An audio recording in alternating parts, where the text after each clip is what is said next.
Today, I'm going to share with you not just one, but 4 different ways that you can become a dual citizen by making an investment in another country. So a gentleman recently asked me, how can you get dual citizenship through investments? And we've talked over the years a lot about something called citizenship by investment, which for most people in most situations isn't really an investment where you're parking money and hoping to get it back.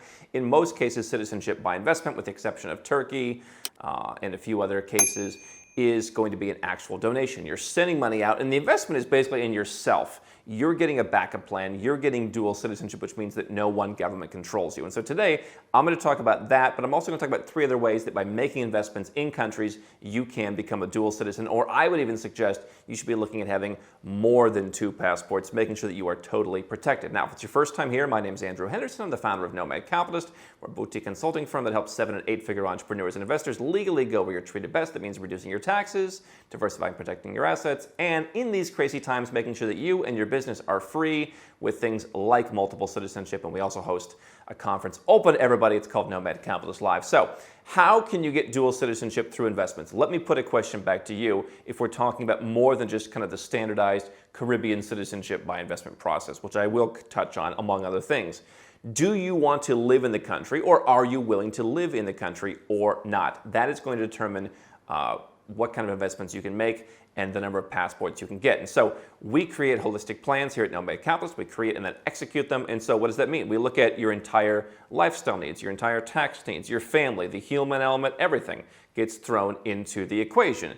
And so we believe everyone should have a second passport, especially if you're a successful investor or entrepreneur. But we also understand a lot of people don't want to make a move. They want to be protected. They want to build what I call infrastructure to say, hey, when things get bad enough, which I don't entirely agree with. If you're thinking things are getting bad, it's always better to be years too early than a day too late. But you want to be protected. You want to have some other options. Citizenship by investment in the traditional form, let's say in the Caribbean, you don't even need to go to the country in 4 of the 5 cases. And in the 5th case, you need to go there 5 days in the first 5 years. And if there's something wild that's happening in the world like COVID, they've even suspended that in the past. And so for someone who's just like, hey, I like living in the US, I like living in Canada, I like living in Australia, I like living wherever it is I'm living, but I'm worried the government may not renew my passport, or they're going to raise taxes, or if I'm not American, I'm worried that the government might start taxing people extraterritorially, and I want to be prepared because I think dual citizenship may become harder in the future because governments that want to control me don't like it. So that's a good route to go, Caribbean citizenship by investment. Malta has an exceptional program. It's basically an 18-month program, so it's not technically citizenship by investment, but it functions a little bit the same way, where you go there for about a couple weeks and you're making a big contribution. And so those aren't really going to affect your lifestyle, right? That's a way where from $100,000 from a single applicant plus fees up to $1 million plus commitment, you can get citizenship without having to change. The difference is it's not really an investment where, hey, I put my $100,000 into Dominica. It's an investment in their country. They're building low-income housing. They're building the airport. They're building a road, whatever. You're not getting that money back. So if you are willing to move, you've got some other options. Let's talk about business naturalization, for example. Do you want to start a business, or do you want to expand your business? And so you've got a number of countries. One that's commonly talked about is Portugal's Golden Visa, where people make real estate investments and people make fund investments. The prices of those have gone up. The opportunities have been narrowed.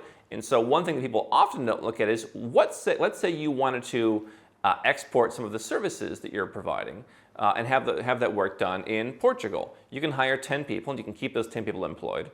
And you can get the same golden visa that someone who's investing €500,000, for example, would get. And you can keep those people employed in a Portuguese company. Now, there's some tax planning involved. But if you're going to hire 10 people anyway, yeah, you know what? There are probably better places to hire than in Portugal. No doubt about it. But the question is, if I want to get a fantastic passport in the European Union, in a country that's respected, in a country that's basically is just leaving people alone, what am I willing to do to get that? Instead of investing €500,000, which maybe has a high opportunity cost for me, am I willing to invest in, hey, I was going to hire some people anyway, let me move some jobs, let me expand my business in this country, hey, let me open a branch office, let me open a new sales office, whatever it takes. And obviously, again, there's a global tax conversation that we're not getting into for this purpose, but hey, am I willing to accept maybe not the ideal workers, but hey, Portugal is still a lot cheaper to hire people than a lot of other places in the world. Would I do that? And would I keep those temp people employed for the next 5 or 6 years in order to bypass making an investment? You've got other countries like Bulgaria, which have similar programs where you can hire a few people and get on the track to a passport. You've got countries in Eastern Europe where it could be hiring one person and keeping them employed for 3 or 4 or 5 years, and that could get you somewhere. So, for example, if you're going to be hiring people, you might as well look at where could I go and hire people where I could work towards citizenship. There are some countries in Latin America that do that, although it's more of a European thing from my perspective. And so you've got a number of countries where, depending on how much time you want to put in, the Portugal Golden Visa functions like any other Portugal Golden Visa. It doesn't require very much time on the ground.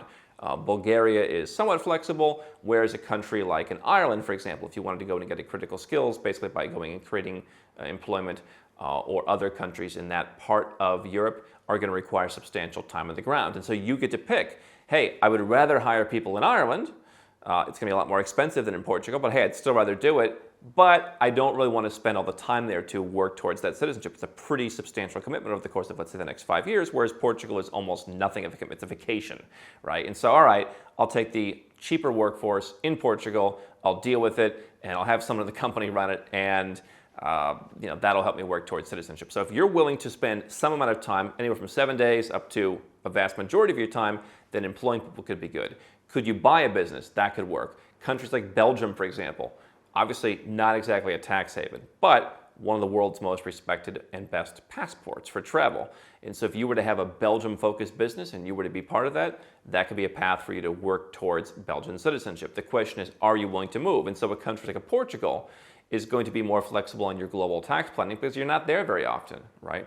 The business tax planning is required, but for you personally, Portugal's probably not going to really have a case in most situations. Not giving you tax advice, but that's going to be easier. Whereas if you're living in Ireland, you're going to be a tax resident in order to get citizenship. They do have tax incentives, but you have to basically plan that out. So how much tax planning am I willing to do? How much am I willing to change my life?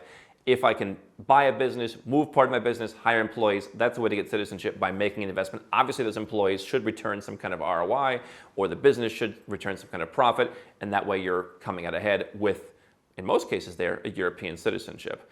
Something else that you can do if you don't have as much interest in starting a business, or as much need for a higher level passport, or as much patience for some of the bureaucracy and planning involved, is smaller investments. And so again, are you willing to move? If you are, you can invest less than $40,000 in Ecuador, go and spend 3 years of your time there and get a pretty interesting second passport that gives you access to countries like Russia and China. Perhaps not top on anyone's list right now, but it shows that it's a different kind of passport. And so you can do the same in Nicaragua, about $30,000. Go and invest in pretty much any industry, go and invest in forestry, spend some time down in Nicaragua. It seems to be on a case-by-case basis how flexible they are, but you probably want to spend a good amount of time there. Those kind of countries, $30,000, $40,000, that can be pretty affordable. There are some countries in Latin America where you just need to show that you have income and not even invest anything, and you can get in. But those are two countries that stand out to me. Costa Rica may be a little bit more difficult, but certainly with an investment, or again, just even putting some money in the bank, you can get in there. Honduras, live in Roatan, you can potentially get citizenship. There are some dual citizenship restrictions with them, so you want to look at reciprocity. But Honduras is a country, hey, if you want to go down there and spend some time, probably wouldn't live in the mainland, but the English-speaking island of Roatan could be interesting, and you can work towards citizenship basically by making a mid-5-figure investment. And so if you have some amount of capital and you're willing to commit part of your time, maybe you spend half your time in the US or Canada or wherever you're from, somewhere in Europe, and then half your time in that country, and then you can figure out the tax planning. Those are countries that all have relatively flexible tax policies, and so small investment, put some time on the ground for a perhaps negligible number of years, get your citizenship that is something totally different than what you have, right? By the way, right? There's a value in saying, hey, I have a European Union citizenship and the optionality that provides. There's also a power in saying, I'm American and now I have Costa Rican citizenship. That's an entirely different ballgame. That's diversification. The last thing is, if you're really at a very high level, let's say you're going and hiring a huge number of employees. Let's say you're going and hiring, if you hire 50 people, by the way, you can get Turkish citizenship by investment in a matter of months. You have to keep them over the course of a couple of years.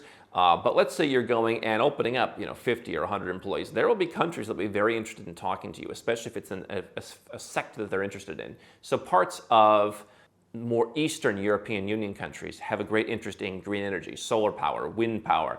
If you bring a business like that there, I've had a couple of people we've worked with over the years who are doing that kind of stuff, in countries in the Balkans, for example. Those governments are very interested in that. And so I think that, wherever it is in the world, there are situations where potentially, if you caught the eye of the right person, you could be simply given citizenship because, hey, this person is bringing a lot of employment, this person is making a lot of investments. You saw recently here in Montenegro, Vitalik Buterin from Ethereum was just granted citizenship by the government. They want to embrace him. They want to make Montenegro more friendly to cryptocurrency. They want to use him as, hey, here's what happens when you come. Like, we're open for business for cryptocurrency. You've seen other people be given citizenship all over Europe in countries where they have the power to do that. In Russia, in Serbia, in Slovenia, in Poland, in France.